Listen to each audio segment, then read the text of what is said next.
Hello students, today we will study first force between the plates of parallel plate capacitor. है ना? These are the two plates of a parallel plate capacitor. है ना? किसी parallel plate capacitor के दो plates हैं. जैसा कि आपको मालूम है कि एक प्लस क्यू चार्ज और दूसरे पे माइनस क्यू चार्ज. ये प्लेट ग्राउंड कर देते हैं. ठीक है ना? इन दोनों के बीच की सेपरेशन D है. Separation between the plates is D. Plate area A. Okay.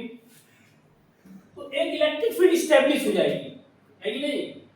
Capacitor के प्लेट्स के क्रॉस एक इलेक्ट्रिक फील्ड स्टैब्लिश हो जाएगी, है कि नहीं? भाई ये कैपेसिटर के प्लेट्स के क्रॉस एक इलेक्ट्रिक फील्ड स्टैब्लिश हो जाएगी और इलेक्ट्रिक फील्ड किधर होगी? प्लस क्यू से माइनस क्यू की तरफ होगी. It is so simple to understand, है कि नहीं बच्चा लोग? Yes sir. कोई कंफ्यूजन? फिर सी बात है, ये प्लस क्यू चार्ज और ये माइनस क्यू चार्ज का प्लेट, तो electric field plus Q charge से माइनस क्यू चार्ज की तरफ मूव स्टैब्लिश हो जाएगी. तो एक्चुअल में होगा क्या, अगर मैं इसको सिंपल में दिखाता हूं इस तरीके से, तो होगा क्या बच्चा? प्लस क्यू माइनस क्यू, ये इलेक्ट्रिक फील्ड स्टैब्लिश हो गई between the plates of the capacitor. तो इसके अंदर कोई भी छोटा सा भी एलिमेंट अगर चार्ज dq है, इसका चार्ज अगर सपोज dq है, तो इस प्लेट के ऊपर जो चार्ज है dq वो E इलेक्ट्रिक फील्ड के इफेक्ट में आ गया.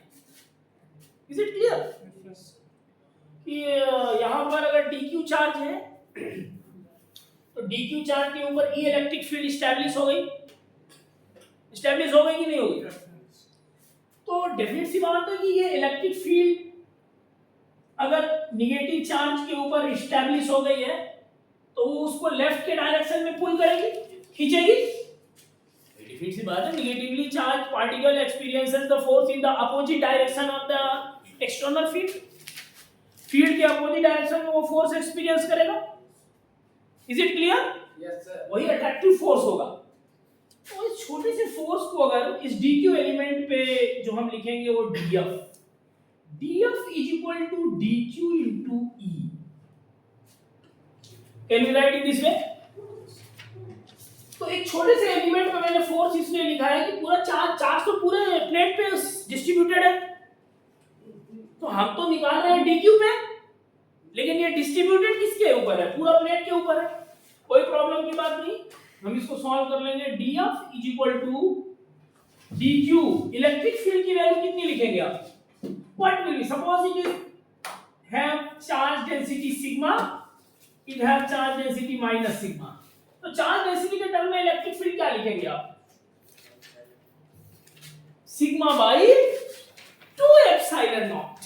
कीप इन माइंड, समझिए कायदे से.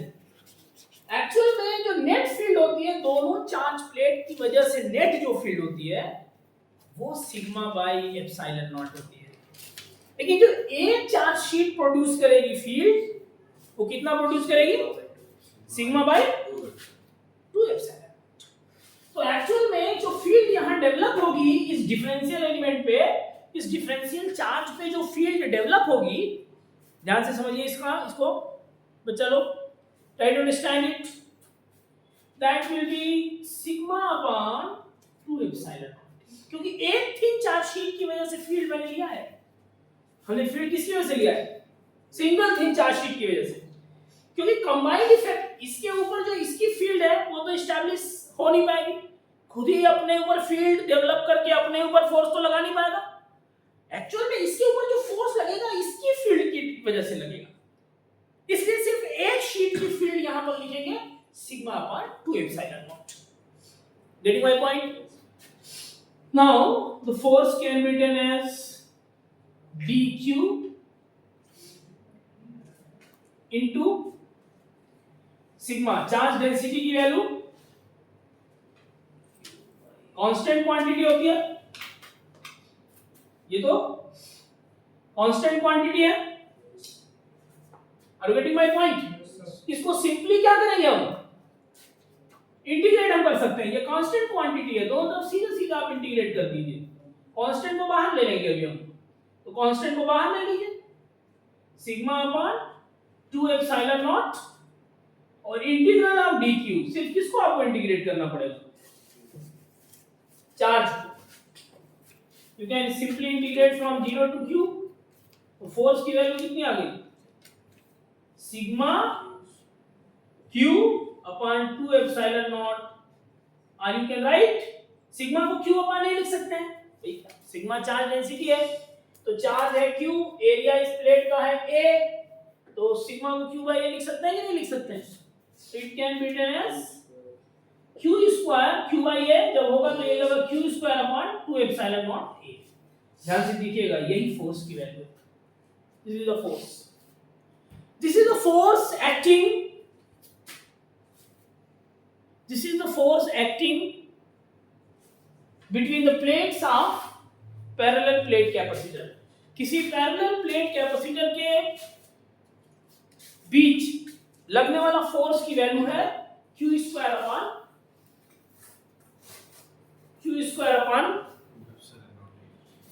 2 epsilon naught a। Note it down, इसको नोट करिए, इसको नोट करिए।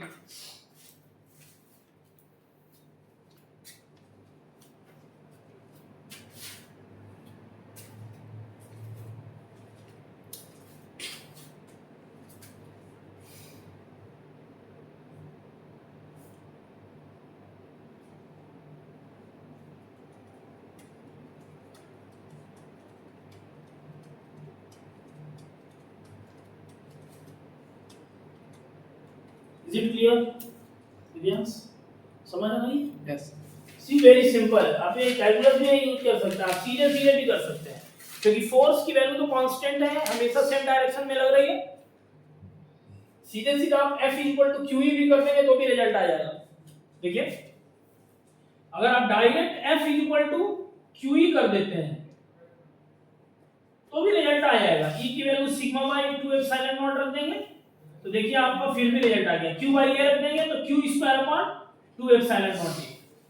मैं उसको इंडिविजुअल एलिमेंट लेके समझाया हूं, लेकिन आप चाहें तो डायरेक्ट भी कर सकते हैं। It's value will be q square upon 2 epsilon naught a।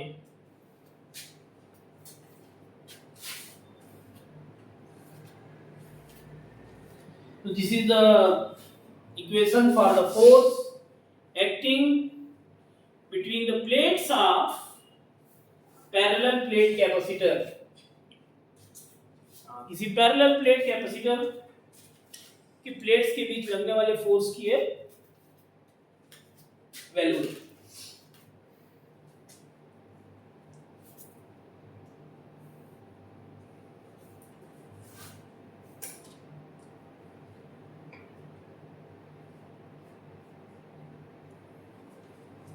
आप लोगों को डाउट है तो आप लोग डाउट डिस्कस कर सकते हैं, है ना? कोई भी डाउट है आप डाउट क्लियर करके पूछिए। Have you any doubt? Okay, ठीक है। इसका कहीं कहीं हम यूज करेंगे, कुछ क्वेश्चंस को, कुछ प्रॉब्लम्स को सॉल्व करने में इसका हम यूज करते हैं कहीं कहीं। इस फोर्स के इक्वेशन को यूज करके हम अल्टरनेटिव मेथड डेवलप कर सकते हैं energy stored in the capacitor calculate करने के लिए। यानी कैपेसिटर के अंदर कितनी एनर्जी स्टोर होती है उसको हम डायरेक्टली इस फार्मूले का यूज करके कैलकुलेट किया। अल्टरनेटिव मेथड एक तरीके से मैंने करवा चुका हूं, मैं एक तरीके से करवा चुका हूं कि किसी कैपेसिटर के अंदर कितनी एनर्जी स्टोर होती है उसका फार्मूला मैं डिराइव करवा चुका हूं, ठीक है। एक अल्टरनेटिव मेथड मैं और भी देने जा रहा हूं कि कैपेसिटर के अंदर कितनी एनर्जी स्टोर है आप फोर्स का फार्मूला यूज करके डायरेक्टली यहां से निकाल सकते हैं। कैसे? Let us see. जैसे मैंने कहा, are you observing? Alternative method to find the energy stored in capacitor। Capacitor capacitor के अंदर कितनी एनर्जी स्टोर है उसको फाइंड करने का एक अल्टरनेटिव मेथड मैं आपको दिखा रहा हूं। Getting my point? ओके, आपको मालूम है कि पोटेंशियल एनर्जी क्या होती है? एक्चुअल में potential energy stored in the capacitor हम डिस्कस करने जा रहे हैं ना। तो पोटेंशियल एनर्जी होती क्या है? Work done bye good, work done by external agent under the effect of conservative force और कंजर्वेटिव फील्ड। कंजर्वेटिव फोर्स के इफेक्ट में जब कोई एक्सटर्नल एजेंट वर्क करता है तो उसी को पोटेंशियल एनर्जी बोलते हैं। इसी की वैल्यू पोटेंशियल एनर्जी के बराबर है। Are you getting my point? जैसे for example, Are you getting this? Yes. For example, ये बॉडी है यार, can you understand? There will be no problem if you focus what I want to explain. अगर focus करते हो तो एकदम सारी चीज क्लियर समझ में आएगी। ये बॉडी है, इसका मास m है और इस पे कंजर्वेटिव फोर्स क्या लग रहा है? mg, gravitational force. लग रहा नहीं लग रहा? तो अगर mg के इफेक्ट में मैंने इसको ऊपर उठाया तो मैंने कितना वर्क किया? mgh।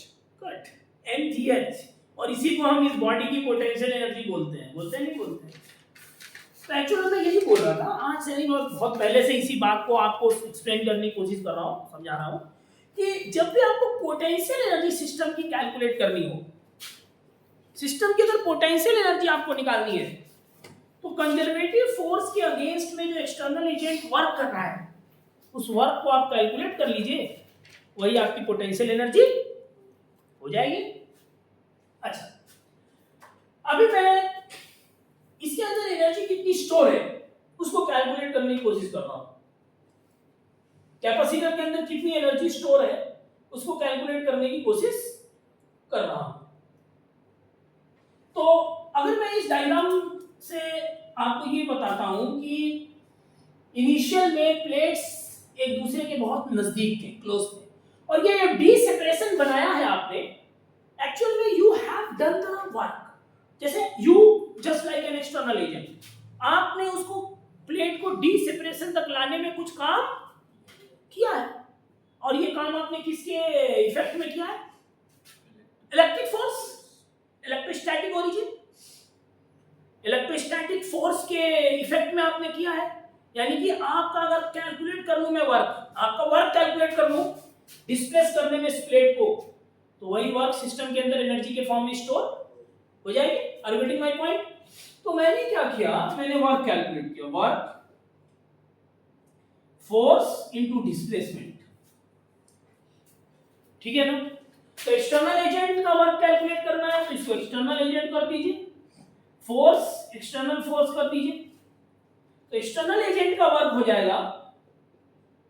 एक्सटर्नल एजेंट का फोर्स कितना होगा?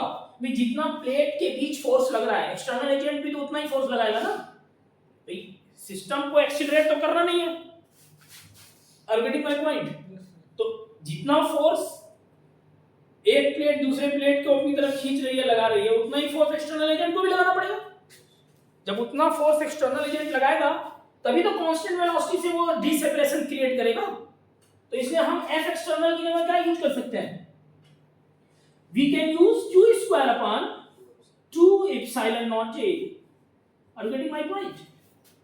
और डी सेपरेशन मैंने क्या है? डिस्प्लेसमेंट डी, और एंगल दोनों के बीच कितना है? भाई हमारा फोर्स एक्सटर्नल एजेंट का फोर्स और डिस्प्लेसमेंट दोनों की डायरेक्शन सेम है। एक्सटर्नल एजेंट के फोर्स की बात कर रहा हूं मैं, इलेक्ट्रिक फोर्स की बात नहीं कर रहा हूं मैं। एक्सटर्नल एजेंट जो फोर्स लगा रहा है वो राइट में लगा रहा है, और डिस्प्लेसमेंट जो हो रहा है वो भी राइट में हो रहा है। तो हम इसको F एक्सटर्नल D cos 0 ही तो लिखेंगे। तो इसका मतलब ये है कि इसकी वैल्यू क्या आ जाएगी? एक्सटर्नल एजेंट ने कितना काम किया? Try to understand, Q square upon 2 epsilon naught A into D है। क्या मैं इसको नीचे नहीं लिख सकता D? Can you right in this way? तो आपको क्या दिखाई दे रहा होगा? Q स्क्वायर बाई 2C, क्योंकि epsilon naught A by D को कैपेसिटेंस बोलते हैं। यही एनर्जी का इक्वेशन हमने इससे पहले डिराइव किया था कि नहीं?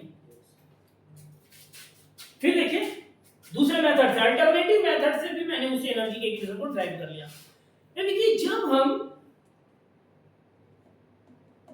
किसी पैरेलल प्लेट कैपेसिटर की किसी एक प्लेट को डी सेपरेशन पे करते हैं तो उसमें जो हमको वर्क करना पड़ता है, जो एक्सटर्नल एजेंट को वर्क करना पड़ता है, वो वर्क भी एक्चुअल में एनर्जी की तरह स्टोर हो जाता है।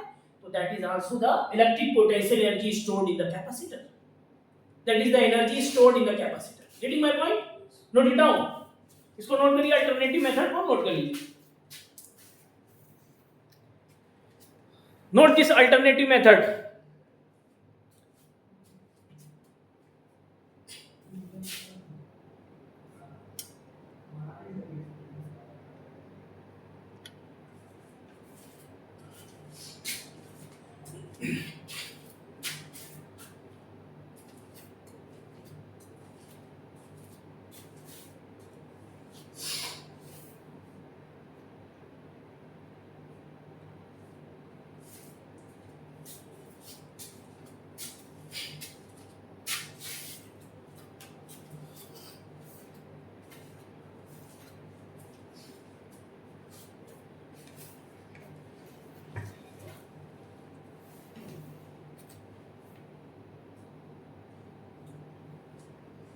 Okay, any problem? अच्छा, इसके साथ दो इक्वेशन और भी बनाए जा सकते हैं। भाई q स्क्वायर बाई 2c, आपने q स्क्वायर बाई 2c लिखा तो एक इक्वेशन अगर q स्क्वायर बाई 2c है एनर्जी का, तो आप एक इक्वेशन और क्रिएट कर सकते हैं इससे। कैसे? ये एनर्जी का इक्वेशन है, q को हम c भी लिख सकते हैं कि नहीं? Charge is equal to capacitance into voltage. तो हम एक और इक्वेशन क्रिएट कर सकते हैं, u is equal to q को cv लिख दिया मैंने अपॉन 2c, ये क्या हो गया? Half cv square. ये एक इक्वेशन हो गया, हाफ cv स्क्वायर। सी गया q स्क्वायर बाय 2c से एक और इक्वेशन बन गया, हाफ cv स्क्वायर। और अगर मैं चाहूं तो एक और इक्वेशन यहां से क्रिएट कर सकता हूं, c को q बाय v रख सकता हूं। कंप्लीट फोकस करिए यहां पे जो स्टडी चल रही है। c को क्या रख सकता हूं? q by v। तो अगर मैं c को यहां q बाय v रख दूं, हमको एक इक्वेशन और मिल जाएगा, u is equal to half qv। तो हमको दो इक्वेशन और मिल गए। देखिए, तो electric potential energy stored in the capacitor के लिए हमने ये तीन इक्वेशन पहले भी स्टडी किया है, ऐसा नहीं ये पहली बार पढ़ रहा हूं। ये एक अल्टरनेटिव मेथड से मैंने निकाल के आपको दिखाया कि आप इस मेथड से भी चाहे तो सेम रिजल्ट डिराइव कर सकते हैं। Getting my point? Note down, note down, note करिए इसको।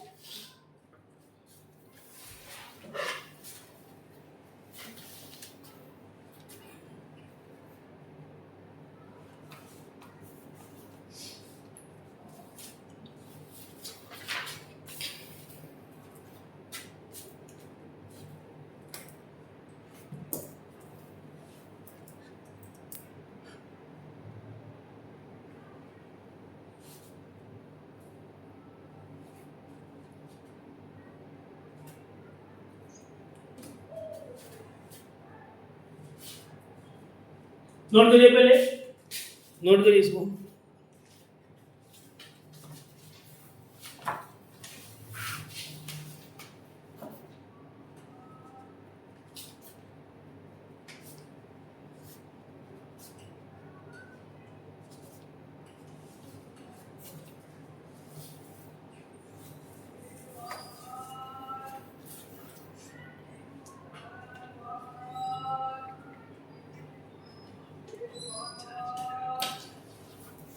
Okay,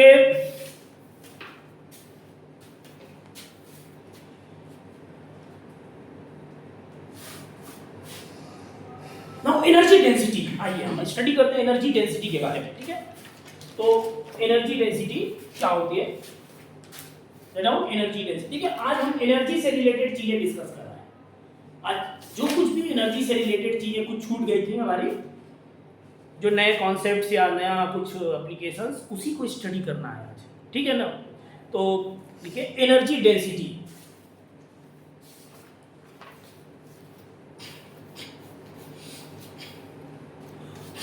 what is energy density? कोई बताएगा क्या होती है एनर्जी डेंसिटी?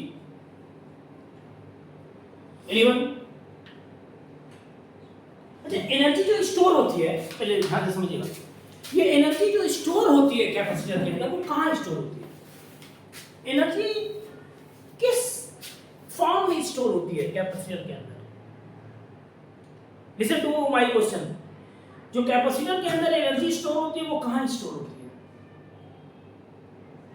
यस श्रेयस, जो एनर्जी स्टोर होती है कैपेसिटर के अंदर वो कहाँ स्टोर होती है?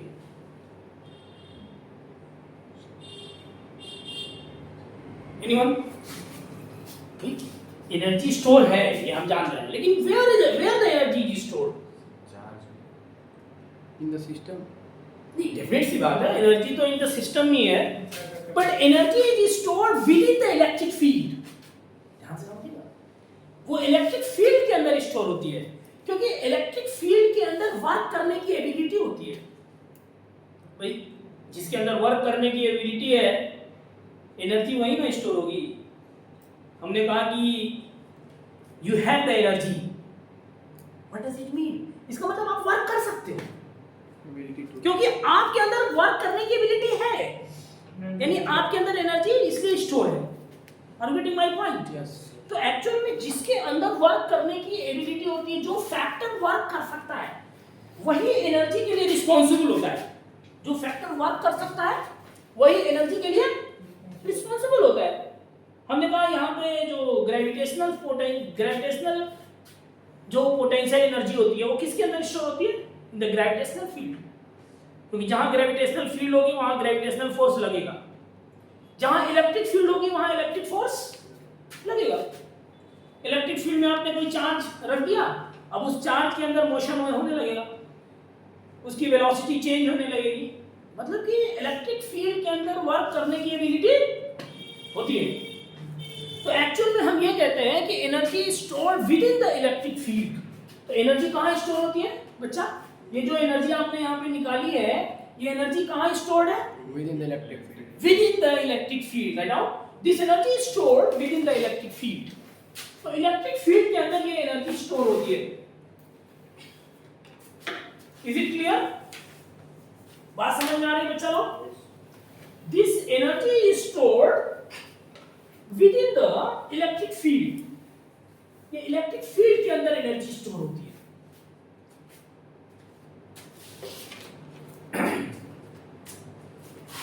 समझिएगा, यहां पर इलेक्ट्रिक फील्ड है, ये इलेक्ट्रिक फील्ड है, दोनों प्लेट्स के बीच इलेक्ट्रिक फील्ड है, यहां मैं दिखा रहा हूं, यहां एनर्जी स्टोर है। तो एक्चुअल में एनर्जी डेंसिटी किसको कहते हैं? Energy stored in unit volume. Unit volume में जो एनर्जी स्टोर होती है that is called energy density. जैसे मास डेंसिटी क्या होती है? Mass upon volume.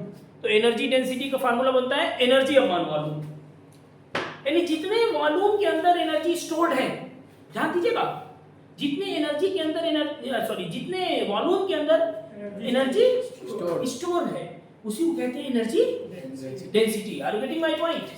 तो अब यहां देखिए, इसका प्लेट एरिया है, सेपरेशन डी है, तो अगर मैं एनर्जी डेंसिटी को UD से रिप्रेजेंट करूं, UD एनर्जी डेंसिटी को, तो एक्चुअल में ये क्या होगा? Energy upon volume. और एनर्जी कितनी है बच्चा? आप कह सकते हैं हाफ CV स्क्वायर, कोई भी इक्वेशन आप यूज कर सकते हैं, कोई दिक्कत नहीं है। You can right half CV square. और वॉल्यूम कितना है? वॉल्यूम कितना है कैपेसिटर के प्लेट्स के बीच? कितने में फील्ड एग्जिस्ट कर रही है? AD। गुड। तो AD इज द वॉल्यूम। तो एक्चुअल में ये एनर्जी डेंसिटी है। इसको थोड़ा सिंपलीफाई कर लेते हैं। लेट अस सी, हाफ C को मैं लिखते हैं epsilon naught A by D। Okay बेटा? और voltage electric field into D। भाई वोल्टेज ग्रेडियंट क्या होता है? Delta V by delta X electric field के बराबर होता है, आप जानते हैं। इससे पहले आपको मैं समझा चुका हूं कि इलेक्ट्रिक फील्ड वोल्टेज ग्रेडियंट के बराबर होता है, E equal to V by D। Previous, तो V को मैं क्या लिख सकता हूं? E into D। ध्यान से समझिएगा, गलती देखिए। चीजों को एकदम क्लियर समझना है, कहीं कोई मिस्टेक नहीं होनी चाहिए। तो V को मैं क्या लिख सकता हूं, E इंटू डी, तो E इंटू डी का होल स्क्वायर, ध्यान से समझिए, AD, तो ये वैल्यू कितनी आ गई, इसको सॉल्व करिएगा तो क्या आएगा, UD is equal to half epsilon naught E square. What does it mean? अगर रीजन में E इलेक्ट्रिक फील्ड एग्जिस्ट कर रही है, ध्यान से देखिएगा, रीजन में अगर E इलेक्ट्रिक फील्ड एग्जिस्ट कर रही है तो कितनी एनर्जी डेंसिटी होती है, half epsilon naught E square. अच्छा, ये हमने पैरेलल प्लेट कैपेसिटर के बीच की एनर्जी की बात की है, एनर्जी डेंसिटी की, लेकिन ये फार्मूला हर इलेक्ट्रिक फील्ड के लिए अप्लाई हो सकता है। ये फार्मूला हर इलेक्ट्रिक फील्ड के लिए अप्लाई हो सकता है जहां पर E इलेक्ट्रिक फील्ड रीजन में एग्जिस्ट कर रही है। You can directly apply this formula to find the energy stored in unit volume, to find the energy stored in unit volume. Are you getting my point? Yes, sir. Note it down, note it down. This is the energy density of a capacitor.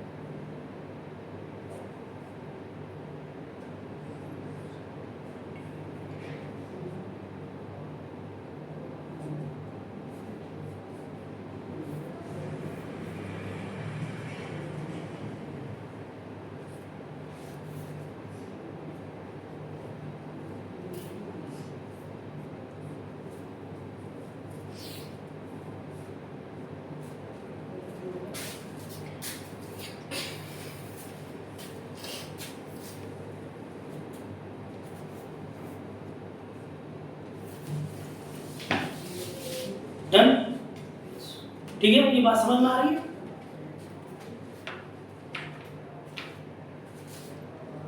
अब हम कुछ energy के questions को deal करेंगे, है ना?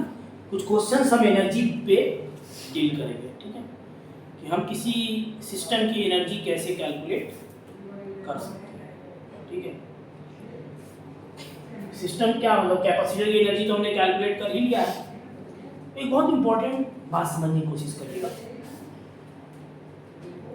जब हम कैपेसिटर को चार्ज करते हैं, ध्यान से समझिएगा, एनर्जी से रिलेटेड आज का डिस्कशन हो रहा है। जब हम कैपेसिटर को चार्ज करते हैं तो कैपेसिटर के अंदर कितनी एनर्जी आती है? जैसे मान लीजिए आपने किसी कैपेसिटर को चार्ज किया, इसी कैपेसिटर को चार्ज किया, तो कैपेसिटर के अंदर एनर्जी कितनी आती है?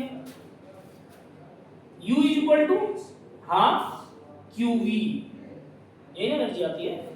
कैपेसिटर के अंदर कितनी एनर्जी आती है? U is equal to half QV। Try to understand, समझने की कोशिश करिएगा इसको। जैसे मैंने किसी कैपेसिटर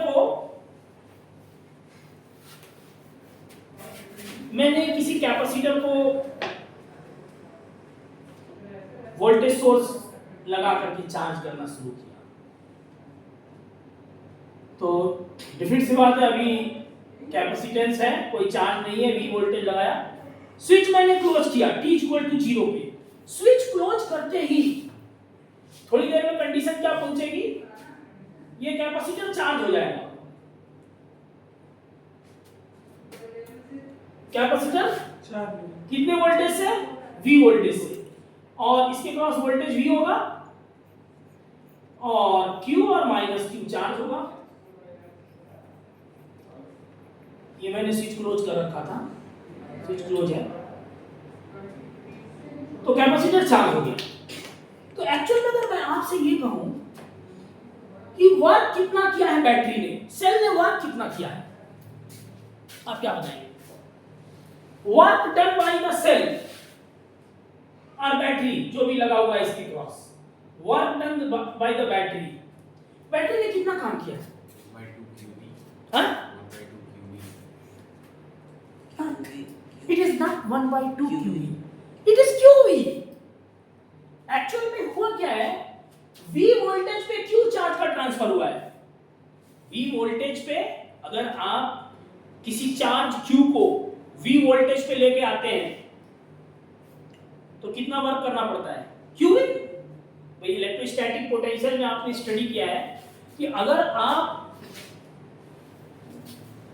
किसी Q चार्ज को V वोल्टेज पे डेवलप करते हैं, लाके रखते हैं, तो कितना वर्क करना पड़ता है? QV। तो इस बैटरी ने क्या किया है? इसने Q चार्ज V वोल्टेज पे लगातार Q चार्ज यहां पर स्टैब्लिश किया है at the constant voltage V। तो हमेशा समझिएगा ये बैटरी का वर्क कितना है? QV। बैटरी ने कितना काम किया? QV। इसने V वोल्टेज पे Q चार्ज ट्रांसफर किया है। V वोल्टेज पे Q चार्ज ट्रांसफर किया है इंफिनिटी पे। आप समझ सकते हैं इंफिनिटी पे ट्रांसफर किया है इसने, प्लेट्स ऑफ द कैपेसिटर पे ट्रांसफर किया है इसने V वोल्टेज के ऊपर। यानी ये तो मेरे V वोल्टेज पे डेवलप था, वो बैटरी का जो टर्मिनल था V वोल्टेज पे था, और इसी वोल्टेज पे उसने Q चार्ज को इंफिनिटी पे ट्रांसफर किया है। तो बैटरी ने कितना काम किया है? QV। Are you getting my point? Is it clear? आपको मैंने बताया कि the work done QV initial minus V final, ये फार्मूला मैं बता चुका हूं आपको इससे पहले। W क्या होता है? Charge V initial minus V final. Conservative force या फील्ड का वर्क ये होता है, और एक्सटर्नल एजेंट का वर्क होता है तो V final minus V initial होता है। जो बच्चे यहां स्टडी कर रहे हैं उनको ये कॉन्सेप्ट पहले से क्लियर है। तो इनिशियल पोटेंशियल V बैटरी का वोल्टेज है, और फाइनल वोल्टेज इंफिनिटी पे क्या होगा? जीरो होगा। क्या होगा? जीरो होगा। तो इस हिसाब से अगर देखा जाए तो Q V initial minus zero, तो एक्चुअल में बैटरी ने कितना काम किया?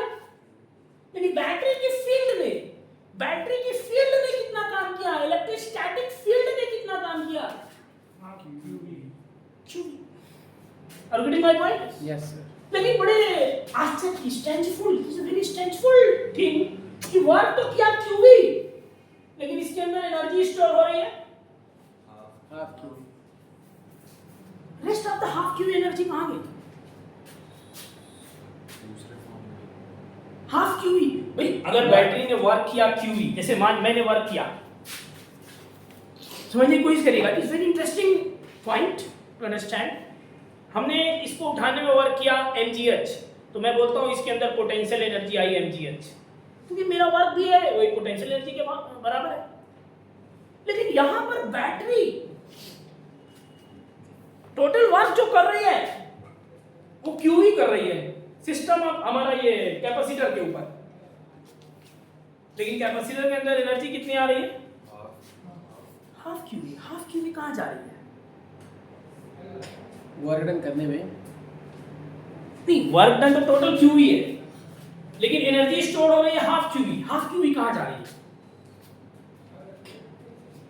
एक्चुअल में बेटा half QV is dissipated in the form of heat in the connecting wires। ध्यान दीजिएगा, बहुत इंपॉर्टेंट पॉइंट बता रहा हूं। हाफ QV एनर्जी एक्चुअल में जो कनेक्टिंग वायर्स हैं उनके अंदर हीट के फॉर्म में डिसिपेट हो रही है। तो कीप इन माइंड, हमेशा इस बात का ध्यान रखिएगा कि जब हम किसी कैपेसिटर को चार्ज करते हैं तो उसके अंदर जो एनर्जी आ पाती है हाफ QV आ पाती है। हाफ QV एनर्जी कहां चली जाती है? वो कनेक्टिंग वायर्स में हीट एनर्जी के फॉर्म में बेसिकली लॉस्ट हो जाती है। Are you getting my point? इसीलिए कैलकुलेशन से भी एनर्जी हाफ QV ही कैलकुलेट कर पाते हैं। मैंने कैलकुलेट किया तो हाफ QV एनर्जी आ रही थी। Are you getting my point? तो it is very important point, you should keep in mind and write down. Energy dissipation while charging a capacitor। हम यहां पे आपको ये सिखा रहे हैं कि कितनी एनर्जी किसी कैपेसिटर को चार्ज करते टाइम डिसिपेट हो जाती है। एनर्जी डिसिपेटेड लिख सकते हैं आप in charging a capacitor. Draw this two figures, दोनों फिगर बनाइए। T इक्वल टू 0 कंडीशन दिखाइए, फुल्ली चार्ज कंडीशन दिखाइए, और आप यहां पर देख रहे हैं कि हाफ क्यूवी एनर्जी यहाँ आ रही है, वर्क हो रहा है क्यूवी, यानी कुछ वर्क हमारी कहाँ चली जा रही है, हीट के फॉर्म में कनेक्टिंग वायर में लॉस्ट हो जा रही है। Note it down. तो कभी भी इस पे क्वेश्चंस बन सकते हैं, समझ में आ रही बात, इस पे क्वेश्चंस बन सकते हैं, ठीक है। इक्वेशन में अभी आपको बता रहा हूं कि इस तरीके के क्वेश्चंस जिसमें कि हीट एनर्जी कितनी डिसिपेट हो रही है, एक्सटर्नल एजेंट कितना वर्क कर रहा है, इस टाइप के क्वेश्चंस बहुत से बनते हैं।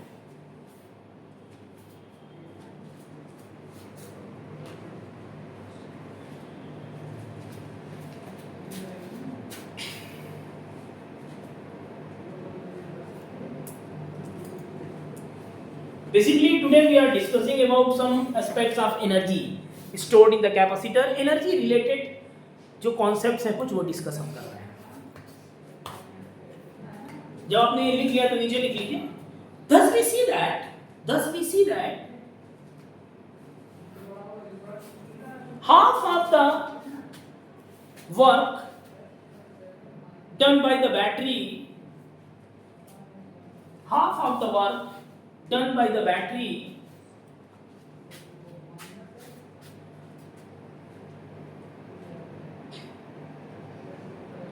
is dissipated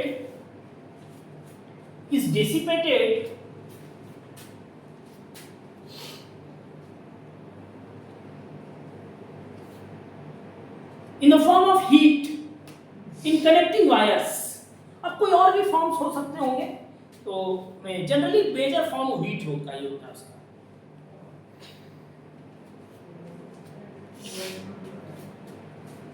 तो एक्चुअल में जब आप एक नया कॉन्फ़िगरेशन देते हैं तो कुछ ना कुछ एनर्जी डिसिपेट होती है। इवन जब एक नए कैपेसिटर को आप चार्ज कर रहे होते हैं उस टाइम में कुछ एनर्जी डिसिपेट हो रही होती है, कुछ एनर्जी उस टाइम भी डिसिपेट हो रही होती है। Is it clear? अच्छा, इसमें एक छोटा सा मैं क्वेश्चन आपको देता हूं, बहुत सिंपल सा क्वेश्चन लिख देता हूं इस कॉन्सेप्ट पे, try to solve this problem.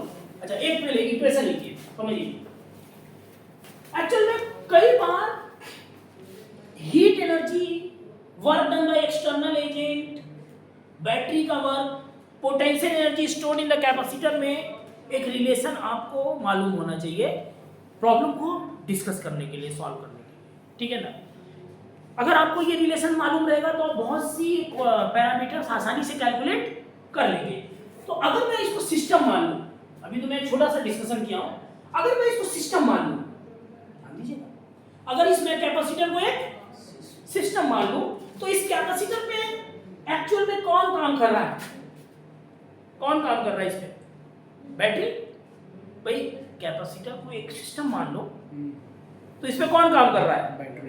Battery काम कर रही है। कभी कभी इस कैपेसिटर में एक्सटर्नल एजेंट भी काम कर सकता है, जैसे बैटरी लगी हुई है, आप प्लेट्स के बीच की सेपरेशन को कम कर रहे हैं या आप प्लेट्स के बीच की सेपरेशन को बढ़ा रहे हैं। Are you getting my point? तो एक्सटर्नल एजेंट भी कभी कभी काम करेगा। अभी इस केस में एक्सटर्नल एजेंट कोई काम नहीं कर रहा है, श्रेयस, ट्राई टू अंडरस्टैंड। अभी इस केस में सिस्टम के ऊपर, मतलब इस कैपेसिटर के ऊपर कोई एक्सटर्नल एजेंट काम नहीं कर रहा है। लेकिन कई बार क्वेश्चंस ऐसे पूछे जा सकते हैं जिसमें कि कैपेसिटर पे कोई एक्सटर्नल एजेंट काम करेगा। तो एक्चुअल में हम इस सिस्टम को, जब हम एनर्जी को का इक्वेशन लिखेंगे तो हम क्या लिख सकते हैं इसके वर्क के से related? Work done on the capacitor bye battery, और अगर कोई और वर्क है, work done on the capacitor bye external agent, वो किसके बराबर होगा? ये दोनों वर्क एक्चुअल में किसके बराबर होंगे? जो इस कैपेसिटर के पोटेंशियल एनर्जी में चेंज आएगा, change in potential energy of the capacitor plus, different सी बात है, कुछ हीट एनर्जी डिसिपेट अगर हो रही है तो प्लस डेल्टा एच, और यू कैन राइट एच।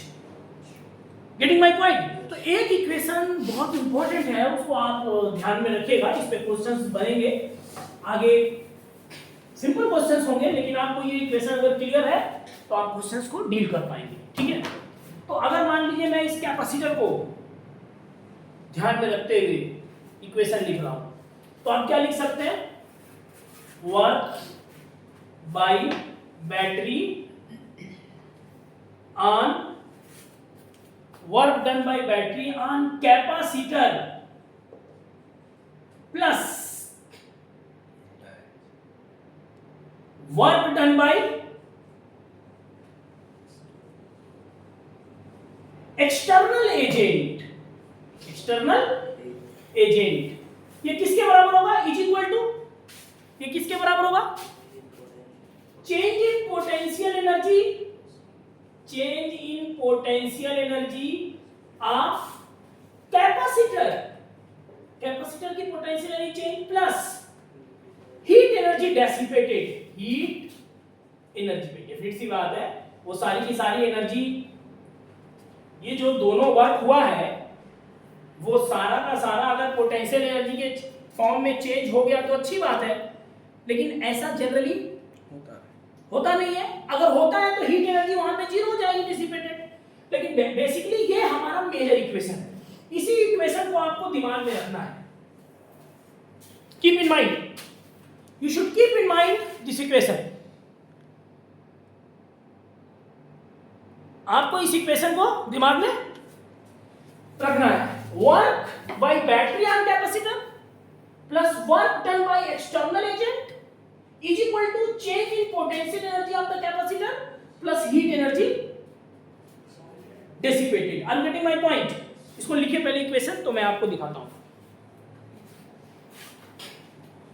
इसको मैं सिंपल यहां पे मान लीजिए अप्लाई करना चाहता हूं।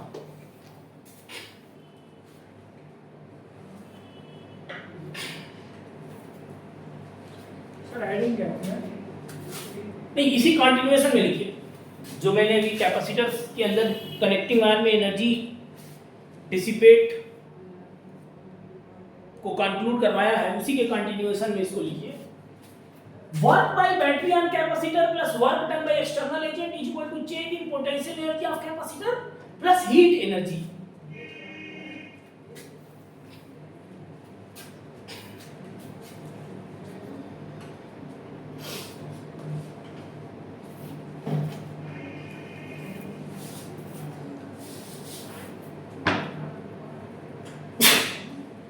Getting my point? Is going on? ठीक है? Is it clear? Yes, sir. Good.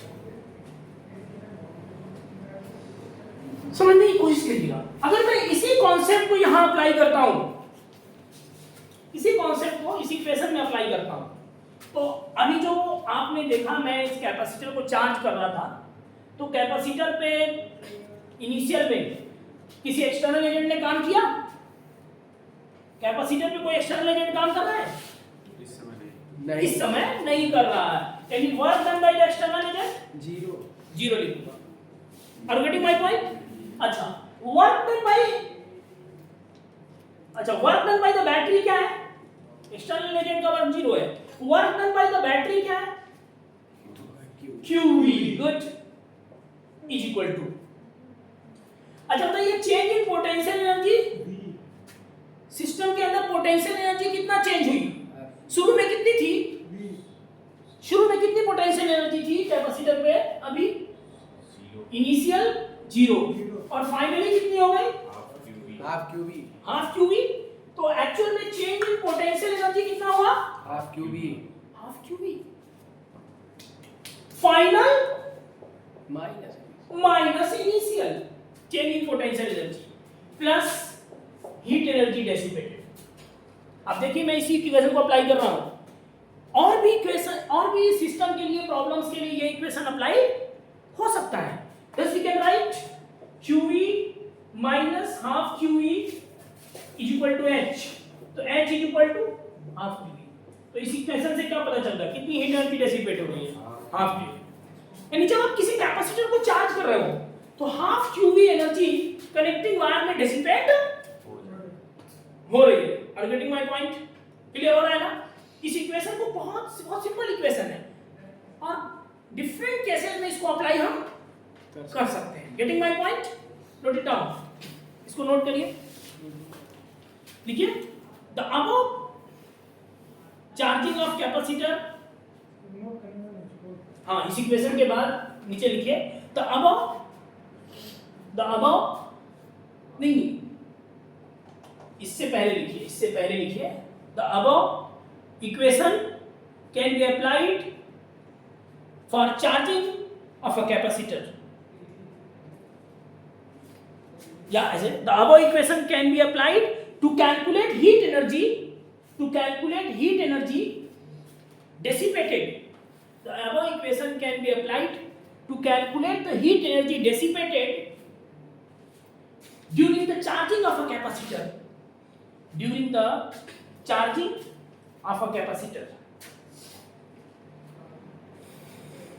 Note it down.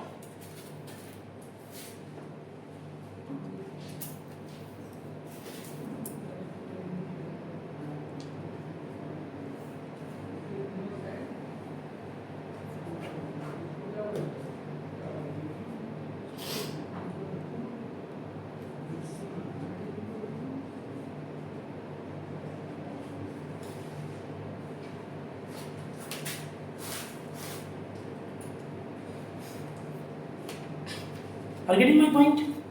This simple relation can be used to solve variety of problems based on energy aspect. Energy के से related बहुत से question इससे solve किया सकते हैं. राइट, वन मोर प्रॉब्लम, एक question में लिखिए a capacitor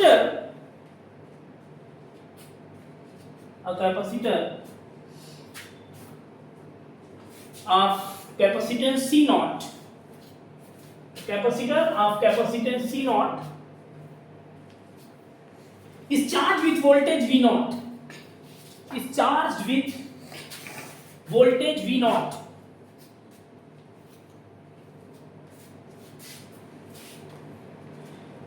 Now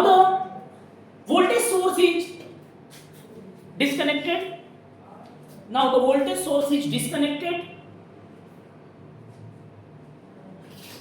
And it is connected with reverse polarity. Are you getting my point? The meaning of reverse polarity? यानी पहले जो पॉजिटिव प्लेट से पॉजिटिव टर्मिनल जो कनेक्ट किया था मैंने, उसकी polarity connected with reverse polarity. How much energy is dissipated in the form of heat? How much energy is dissipated in this process? इस प्रोसेस में कितनी एनर्जी डेसिपेट हुई? Try to solve it. इसको solve करने की कोशिश करिए. तो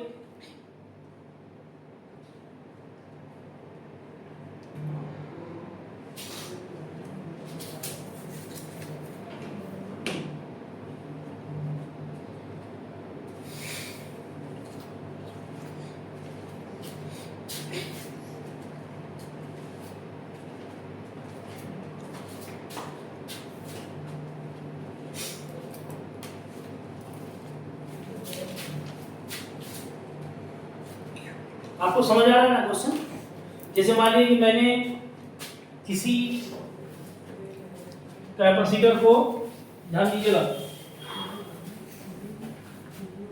मैंने किसी कैपेसिटर को V वोल्टेज से चार्ज किया, बैटरी से V वोल्टेज से चार्ज किया, ये प्लस ये minus, plus Q minus Q, ठीक है, चार्ज हो गया ये. उसके बाद मैंने क्या किया, इसको डिस्कनेक्ट करने के बाद इसकी पोलैरिटी रिवर्स कर दी, रिवर्स कर दी, यानी इस तरीके से अब इसको कनेक्ट कर दिया, negative positive connected with reverse polarity. तो डेफिनेटली सी बात है, फाइनल कंडीशन में अब ये हो जाएगा, होगा कि नहीं होगा? देखिए इस प्रोसेस में यहां पहले मैंने ऐसे चार्ज किया था, फिर मैंने उसकी पोलैरिटी रिवर्स कर दी. मैं जानना चाहता हूं कि इस प्रोसेस में कितनी एनर्जी डेसिपेट हुई. You can use the same relation. Zero है कैसे? QV change in potential energy zero minus QV आ जाएगा. ट्राई टू थिंक अगेन, फिर सोचने की कोशिश कीजिए यूवी से।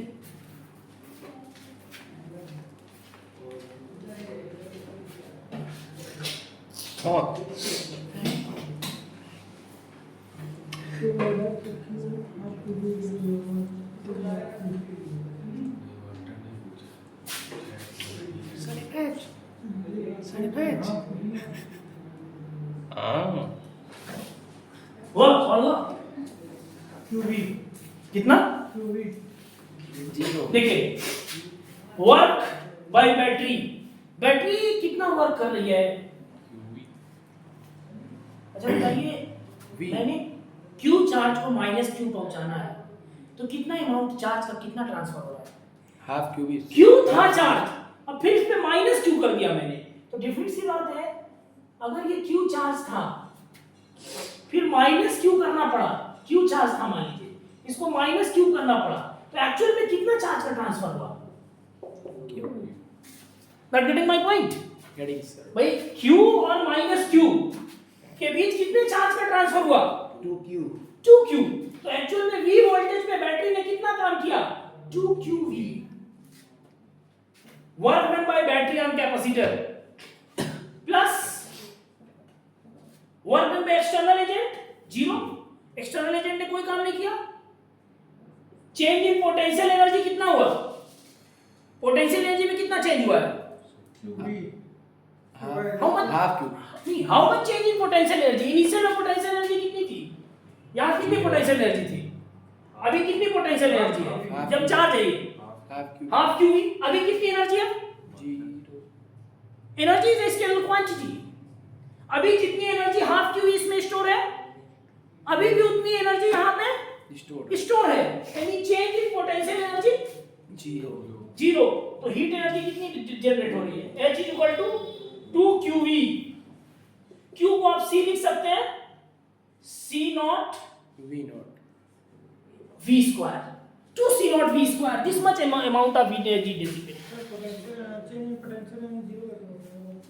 Change in potential energy actual में इनिशियल कंडीशन आपको क्या दिया था? Charge capacitor. तो चार्ज कैपेसिटर के अंदर एनर्जी की बात करेंगे तो हाफ क्यू ही ना बोलेंगे। चाहे कैपेसिटर का लेफ्ट साइड पॉजिटिव चार्ज हो, right negative plate negatively charge हो, इलेक्ट्रिक फील्ड तो उतनी स्टैब्लिश हो रही है ना। और अगर आपने रिवर्स कर दी इलेक्ट्रिक फील्ड की डायरेक्शन, तो भी फील्ड के अंदर एनर्जी तो उतनी स्टोर है ना। तो एक्चुअल में एनर्जी चेंज जीरो हो रहा है इस पूरे प्रोसेस के लिए। पूरे प्रोसेस के लिए देखना है ना, तो पूरे प्रोसेस के लिए work done by the battery, battery का वर्क 2Q है, और ये क्या है? Zero.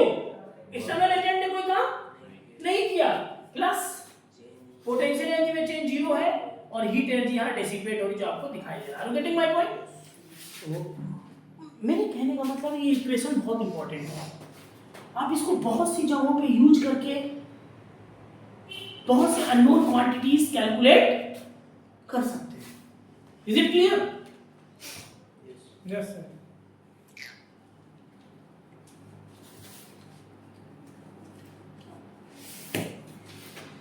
Some of the important questions related to the energy and energy dissipation. Write down one more problem. Okay? A 2 microfarad capacitor. A 2 microfarad capacitor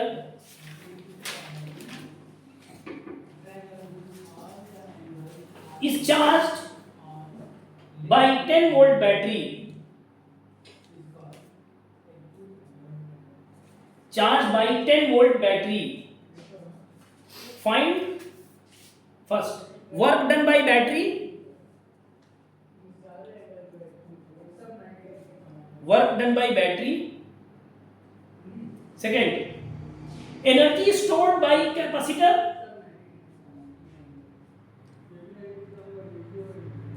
Third, heat dissipated, heat energy dissipated. तीनों part करिए तो heat energy dissipated.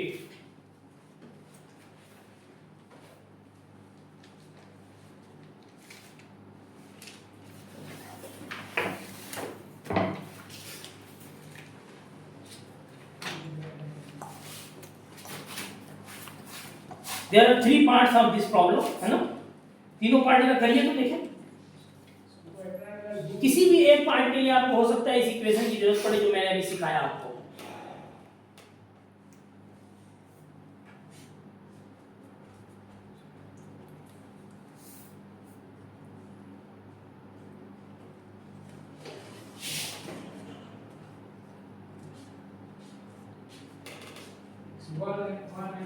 So work done by battery 10 microjoule. Yes, Sorry, 20 work done by the battery कितना आ रहा है? 20 microjoule. 20। Microjoule. Charge कितना store हुआ है? So charge. So 10 volt battery से चार्ज हुआ है.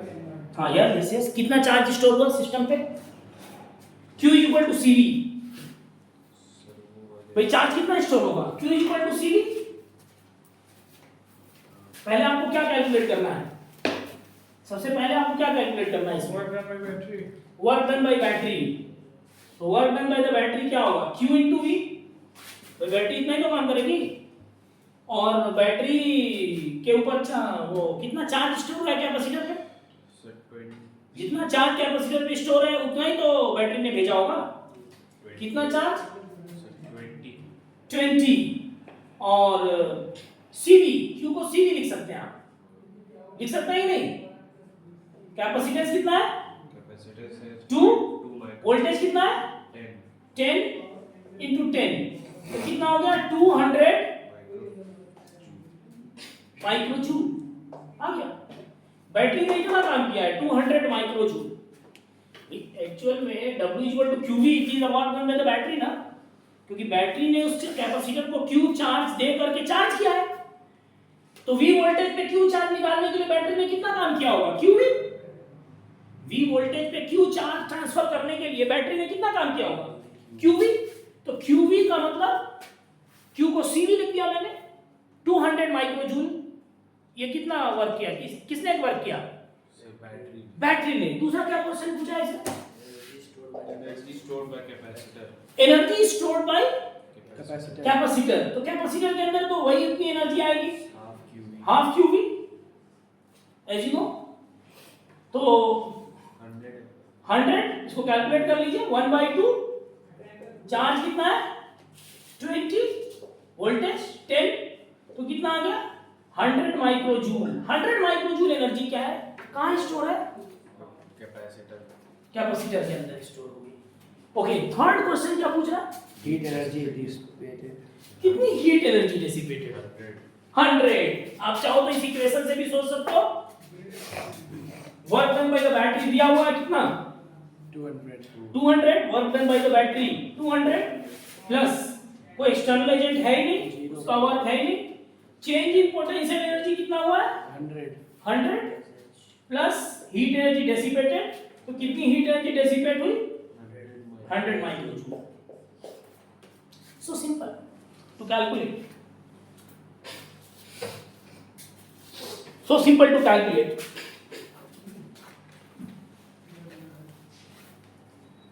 Is it clear? Yes, sir. किसी को कोई confusion? No, sir. Okay. Write down one more problem. Find the heat energy dissipated when switch is closed.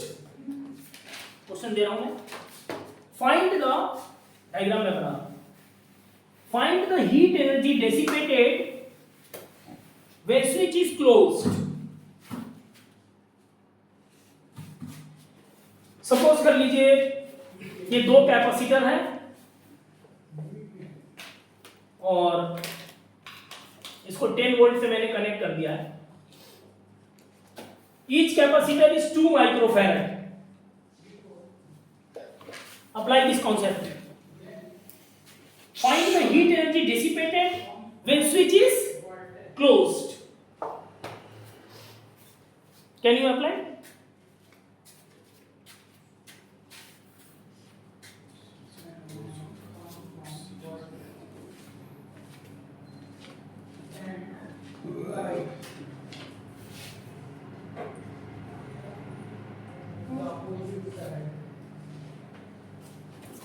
Sir क्या पूछा है?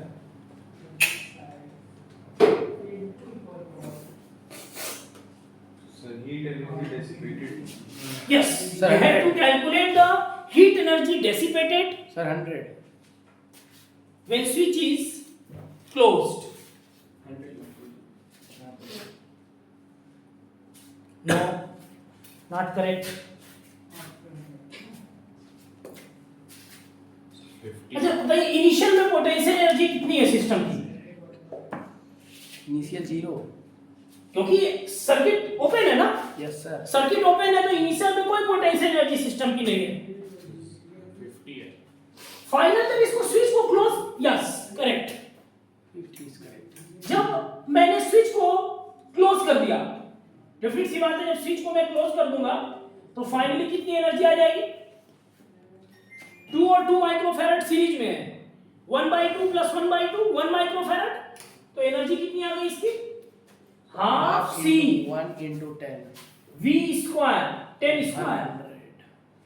तो कितना हो गया ये? 50. 50 क्या? Microjoule. माइक्रोजूल। कैपेसिटेंस माइक्रोफैराड में है, ठीक है ना? तो आपको चेंज इन पोटेंशियल एनर्जी का कॉन्सेप्ट पता चल गया। अच्छा, बैटरी में कितना एक्सटर्नल एजेंट का वर्क है नहीं इसमें, तो अगर मैं इक्वेशन को अप्लाई करता हूं, work done by external agent plus work done by the battery is equal to change in potential energy plus heat energy dissipated. तो work done by external agent 0, 0. Battery का कितना वर्क होगा ना? Sir Q into V तो 10 into 2. Q into V, 200. Definite सी बात है इसने कितना चार्ज ट्रांसफर किया है? 10। भाई कैपेसिटेंस कितना है? 1। 10 वोल्ट में 1 माइक्रोफैराड के कैपेसिटेंस पे कितना चार्ज किया होगा? 10 माइक्रोकूलम। तो 10 microcoulomb into 10. Into voltage 10 is equal to change in potential energy कितना हुआ बेटा? 50. UF minus UI 50 minus 0 plus H, तो आपको 100 minus 50 is equal to H, तो कितनी हीट एनर्जी डेसिपेटेड निकल रही है? 50 माइक्रोजूल। 50 Microjoule. देखिए मैं कॉन्सेप्ट एक बिल्डअप करना चाहता हूं आपके अंदर कि आप इस इक्वेशन को वैरायटी ऑफ कंडीशंस में कैसे अप्लाई कर सकते हैं। तो कितनी एनर्जी इसमें स्टोर हो रही है? 50 माइक्रोजूल। 50 microjoule energy is store. Is it clear? Yes. और अगर आप चाहें तो इसको डायरेक्ट भी कर सकते थे, क्योंकि 100 माइक्रोजूल वर्क कौन कर रहा है? Battery.